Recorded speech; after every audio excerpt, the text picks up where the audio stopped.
સુરતના ઉધના વિસ્તારમાં એટીએમમાંથી ચોરીનો પ્રયાસ કરવામાં આવ્યો હતો। રાત્રિના સમયે બે ઇસમોએ એટીએમ તોડી નાખ્યું હતું। બાદમાં તેમાંથી રૂપિયા ન નીકળતા બંને ચોર ભાગી છૂટ્યા હતા।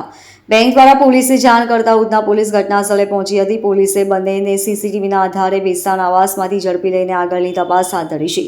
ડીસીપી ગઢવીએ કહ્યું કે એક્સિસ બેંકનું એટીએમ રાતના સમયે તોડ્યું હતું। બાદમાં તેમાંથી ચોરીનો પ્રયાસ કર્યો હતો। જોકે તાત્કાલિક એટીએમ ચોરીની બેંકમાં જાણ થઈ હતી। સીસીટીવીના આધારે બેંકને જાણ થતાં બેંક દ્વારા પોલીસને જાણ કરવામાં આવી હતી, જેથી સ્થળ પર પોલીસ પહોંચી ગઈ હતી। તૂટેલી હાલતમાં એટીએમ મળ્યું હતું। બે ઇસમ ત્યાંથી નીકળી ગયા હોવાનું સામે આવ્યું હતું।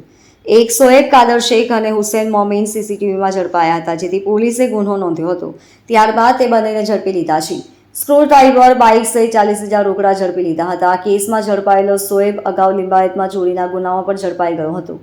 હાલ બંને આરોપીઓને ઝડપી લઈ વધુ તપાસ હાથ ધરી છે। સ્ટેશન વિસ્તારમાં શોપિંગ સેન્ટરમાં એક એક્સિસ એનું એટીએમ આવેલું હતું।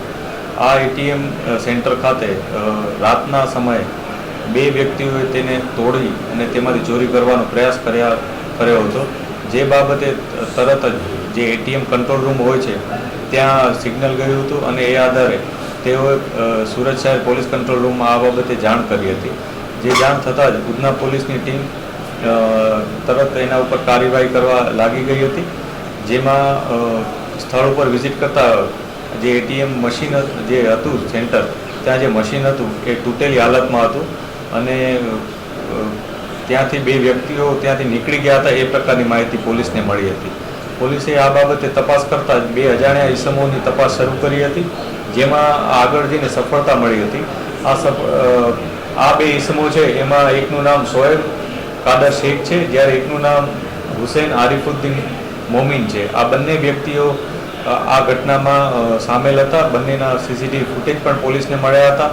આ બંને આ પ્રકારની ચોરી કરવાનો પ્રયાસ કર્યો હતો, જેમાં નુકસાન પણ કર્યું હતું, જેથી પોલીસે આ બાબતે ગુનો નોંધ્યો હતો।